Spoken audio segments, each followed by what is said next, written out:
मेरे सभी पूर्वजों को मेरा सादर प्रणाम। ओम श्री गणेश देवताय नमः। ओम श्री कुल देवताय नमः। ओम श्री गुरु देवताय नमः। ओम सर्वश्री इष्ट देवताय नमः। शिवशरण दोस्तों, मैं हूँ कड़प्पा। आपके सामने फिर से हाजिर हूँ। मेरे धर्म कर्म चाल में आपका स्वागत है दोस्तों। दोस्तों, दिन नक्षत्र तिथि योग और करण, इन 5 अंगों से बनता है पंचांग। और रोज संकल्प छोड़कर पूजा करने से, पंचांग बोलने या सुनने से नाना सिद्धि आपको प्राप्त होने की संभावना होती है। क्योंकि तिथि हमें वैभव देती है, वार हमारी आयु बढ़ाता है, नक्षत्र हमारे सभी पापों को नष्ट करता है, योग हमें जुदाई से बचाता है, और करण हमारी सारी मनोकामनाएं पूरी करता है। लेकिन इसके लिए हमें शास्त्र शुद्ध स्वधर्म का पालन, अंतःकरण शुद्ध करना चाहिए। वास्तु दोष अगर है तो उसे हमें नष्ट करना चाहिए। हमारा भक्ति मार्ग शास्त्रविहित कर्मों से भरा हुआ है। आत्मा परमात्मा का मिलन हमारे जीवन का उद्देश्य होना चाहिए। इसके बाद ही हमें कोई सिद्धि प्राप्ति की आशा करनी चाहिए। दोस्तों, अब आपको पंचांग आज का सुनाने जा रहा हूँ। इसका उपयोग आप किसी भी धार्मिक कर्मकांड में आराम से कर सकते हैं।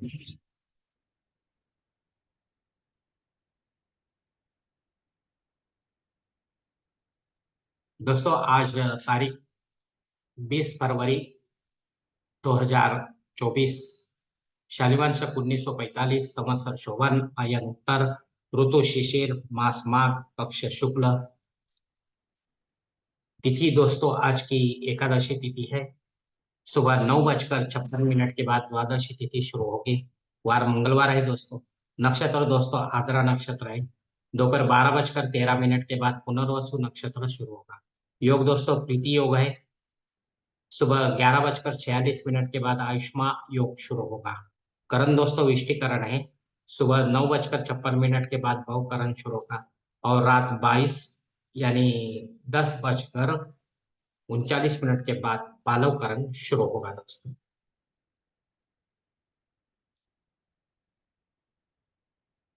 दोस्तों, प्रमुख ग्रहों की राशि स्थिति सुबह 5:30 बजे कुछ इस तरह होगी। सूरज जो है वो कुंभ राशि में होगा, चांद मिथुन राशि में, गुरु मेष राशि में, और शनिदेव अपने कुंभ राशि में होंगे। बंबई क्षेत्र में सूरज का आगमन और निगमन कुछ इस तरह होगा दोस्तों। आगमन जो है सुबह 7:06 पर होगा, और निगमन शाम 6:40 पर होगा। दोस्तों, इसी पंचांग के आधार पर अब हम आपके आज के नित्य देव पूजा के लिए संकल्प छोड़ना चाहते हैं। इसके लिए आप अपने दाहिने हाथ के हथेली पर थोड़ा सा जल, थोड़े अक्षर, एक फूल या फूल की पंखुड़ी ले दोस्तों, और ये संकल्प जो है छोटा सा बोलना शुरू कर। हर ओम शिव शिव शंभोरा प्रवर्तमान सत्य प्रमणो द्वितीय परार्धे श्वेत वराह कल्पे वैवस्वत मानवत कलियुगे प्रथम पादे जम्बूद्वीपे भरतवर्ष भरतखंडे मेरो दक्षिण दिग्भागे महाराष्ट्र देशे व्यावहारिक चंद्रवाणी शालिवान शक 1945 प्रभावादि षष्ठी संवत्सरों में शोभा नाम संवत्सरे उत्तरायणी शिशिर ऋतु माघ मास शुक्ल पक्षे मंगलवार वासरे आद्रा नक्षत्रे प्रीति योगे विष्टिकरणे एकादशी शुभती तो वीर गोत्र में उत्पन्न मैं मोहपात दुरित क्षय द्वारा श्री पार्वती पति परमेश्वर पित्यर्थ विधि विधान से पंचोपचार नित्य देव पूजा एवं इष्टलिंग पूजा करें। दोस्तों, यह संकल्प यहीं पर खत्म हो चुका है। अब आपके दाहिने हाथ के हथेली पर जो संकल्प का पानी है वो सामने वाली थाली में छोड़ दो दोस्तों। दोस्तों, इस संकल्प की काल मर्यादा सुबह 9:56 तक है। इस समय के बाद भी अगर आपको कोई संकल्प छोड़ना है किसी धार्मिक विधि के लिए, तो कृपा करके आप ऊपर के बदले हुए पंचांग का सहारा लेकर नया संकल्प तैयार करें, और उस संकल्प में आप जो करने जा रहे हैं धार्मिक विधि उसका उल्लेख अवश्य करें। तब जाकर आपकी सेवा संबंधित देवताओं तक पहुंचेगी और उनका आशीर्वाद आप तक पहुंच जाएगा। आपकी आपका जीवन जो है दोस्तों सुखमय बन जाएगा।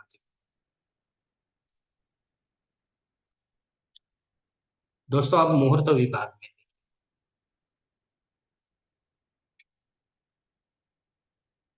इसमें धार्मिक विधि और उनके मुहूर्त काल कुछ इस प्रकार दिए गए हैं। सबसे पहले सगाई के लिए मुहूर्त दिया गया है तारीख 24, 26, 28, 29 मार्च, तारीख 3, 6 और 7। गोद भराई के लिए मुहूर्त दिया गया है तारीख 20, 21, 22, 27। नामकरण करने के लिए मुहूर्त दिया गया है तारीख 21, 26, 27, 29 मार्च, तारीख 3 और 7। मुंडन करने के लिए मुहूर्त दिया गया है तारीख 21, 22, 28, 29। गृह प्रवेश के लिए मुहूर्त दिया गया है तारीख 21, 22 26, 29 मार्च तारीख 3 और 7। अब मुहूर्त के दूसरे भाग में देखेंगे दोस्तों। जनेऊ संस्कार के लिए मुहूर्त दिया गया है तारीख 20, 26, 27, 29। शादी ब्याह के लिए मुहूर्त दिया गया है तारीख 24, 26, 27, 28, 29 मार्च तारीख 3, 4 और 6। वास्तु शांति के लिए मुहूर्त दिया गया है तारीख 21, 22, 26, 29 मार्च तारीख 7। भूमि पूजन तथा पाया भरण के लिए मुहूर्त दिया गया है तारीख 24 मार्च तारीख 6। देवमूर्ति की प्राण प्रतिष्ठा अगर आपको करनी है दोस्तों, तो भगवान विष्णु को छोड़कर या उनके अवतारों को छोड़कर किसी भी देवी देवताओं की मूर्ति की प्राण प्रतिष्ठा आप कर सकते हैं। घर पर करें या तीर्थ क्षेत्र में, लेकिन पंडित के माध्यम से विधिवत होनी चाहिए दोस्तों। इसके लिए मुहूर्त दिया गया है तारीख 21, 22, 26, 29 मार्च तारीख 3। दोस्तों, ऊपर दिए गए कुछ मुहूर्त में समय की पाबंदी हो सकती है। किसी जानकार से जानकर ही आप अपने लिए कोई मुख्य और योग्य मुहूर्त का चयन अपने जन्म कुंडल के अनुसार करें। अपने फायदे के लिए पंडित के माध्यम से जबरन कोई नया मुहूर्त निर्माण ना करें। गौण संकट या आपातकाल के मुहूर्तों का भी चयन आप ना करें। तभी आप सही मुहूर्त का आनंद उठा पाओगे, लाभ उठा पाओगे दोस्तों। दोस्तों, अब पंचांग में दी गई कुछ अन्य महत्वपूर्ण जो जानकारी है वो अब हम देखेंगे। पंचांग शुद्धि दोस्तों सुबह 10 बजे के बाद अच्छा दिन है, तब तक नहीं है। दिन विशेष दोस्तों, एकादशी तिथि है जया एकादशी। और जो भक्तगण इस एकादशी व्रत का पालन करते हैं, व्रताचरण करते हैं, उनको ख्याल रखना है कि अपना जो व्रत है वो कोई भी किसी भी हालत में ना टूटे। और अपनी जो सेवा है तन मन धन की, वो सब भगवान विष्णु पर निर्छाव कर दे दोस्तों। तब जाकर आपकी सेवा भगवान तक पहुंचेगा, उनका आशीर्वाद आप तक पहुंचेगा, आपका जीवन और भी सुखमय बन जाएगा दोस्तों। और इसमें और भी आपको जानकारी चाहिए तो आप मेरा वीडियो देख सकते हैं सो दोस्तों, एकादशी के लिए। दोस्तों, इस समय के बाद 12 बजकर दोपहर 13 मिनट के बाद यमघंट योग शुरू होगा। मतलब है, तब तक ही है 12 बजकर 13 मिनट तक। तो ये अशुभ काल है। इस काल में जो भी बालक जन्म लेता है उसकी शांति 12वें दिन उसके घर पर की जाती है, विधिवत पंडित के माध्यम से दोस्तों। और इस समय के बाद घबाड़ी योग शुरू हो रहा है। ये अच्छा योग है दोस्तों, शुभ योग है। इसमें जो भी काम आप करेंगे आपको फायदा ही होगा दोस्तों। द्वादशी श्राद्ध कर्म है दोस्तों। अगर हमारे पितृगण इसी तिथि पर हमसे दूर हो गए हैं, परलोक सिधार गए हैं, तो उनके नाम से हमें श्राद्ध कर्म करना चाहिए।